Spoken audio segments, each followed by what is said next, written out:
Way back in 2007, Ian Beckhouse called me into his office at Triumph New Zealand. He pointed at a brand new Tiger 1050 press bike that Kiwi Rider was about to relieve him of and said, "It's a road bike, Cohen. Got it? Road bike." Which was a good-natured jibe at my propensity to take his Tiger demos on improbable expeditions, like the Capital Coast Adventure Ride or the week we spent dirt touring around the South Island on a black 955i. So I put a brave face on it and reviewed the 1050 for what it is. A very capable sports tourer that doesn't mind if the road gets a bit rough. A great all-rounder, fitted with what I consider to be the best mass-produced street/road motorcycle engine built so far, ever. The triple has part of the pull of the V-twin, with part of the legs of an inline-4. Inwardly though, like many adventure riding enthusiasts, I cried in anguish, "No! Don't take away my Capital Coast with that 180 section rear tyre and normal suspension travel." The 1050 is that great sports tourer as espoused in Kiwi Rider often, but some of the best rides that we, co-pilot shared the pain, have ever done were on a Tigger with a set of knobby TKCs fitted. You can't fit them on the 1050. Happily, the ADV Tiger is back. It's different, but a lot of the good bits appear to be a lot the same. Now it's called the Tiger 800 XC.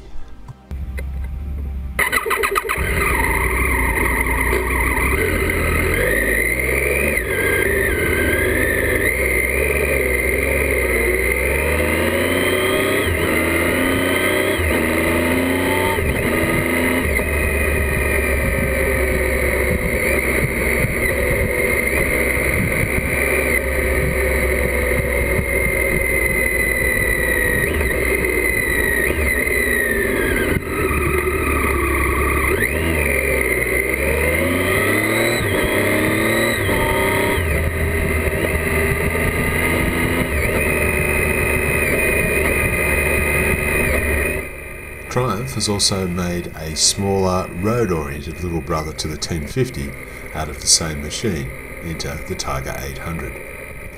The Ed jumped on one of Holshot's demos, I grabbed the other, and we swapped them on a quick spin around the North Shore, where we found that the new models are two quite different bikes. Firstly, the Roadie 800 really is a scaled-down version of the 1050.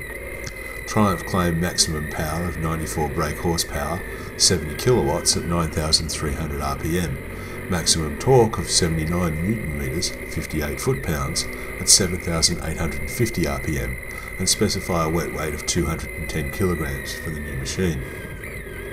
The Tiger 1050, in comparison, has 111 ponies and weighs 228 kilograms. Saddle height for the 800 is 810mm against 835mm on the 1050. The 800 has a 150 section rear, so it can accommodate the full range of adventure tyres. The 1050 has a 180 section and is limited to heavily treaded road tyres.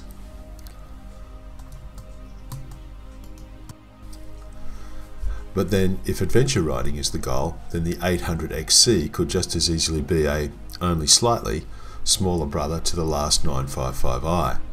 The 955i weighed 215 kilograms dry and developed 104 brake horsepower. It had a 150 section rear tyre and notably long suspension travel. The XC weighs 215 kilograms wet, same, and develops 94 brake horsepower, 70 kilowatts at 9,300 RPM. The suspension, however, is where the new 800 XC has a significant advantage over the early 955i's, as it has 3x2-way adjustable shower units fitted front and rear.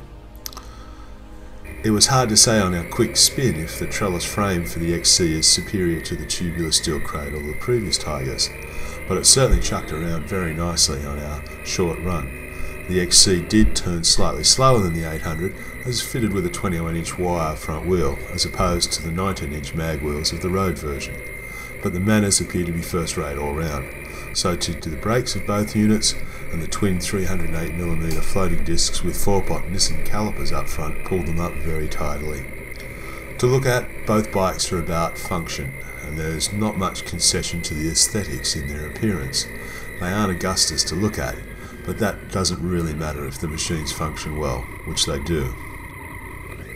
Somewhat typically of Hinckley machines, they've got two jobs out of the one platform. The motors don't seem to have the same low-down stonk of their larger brothers, but they do get along quite rapidly nonetheless.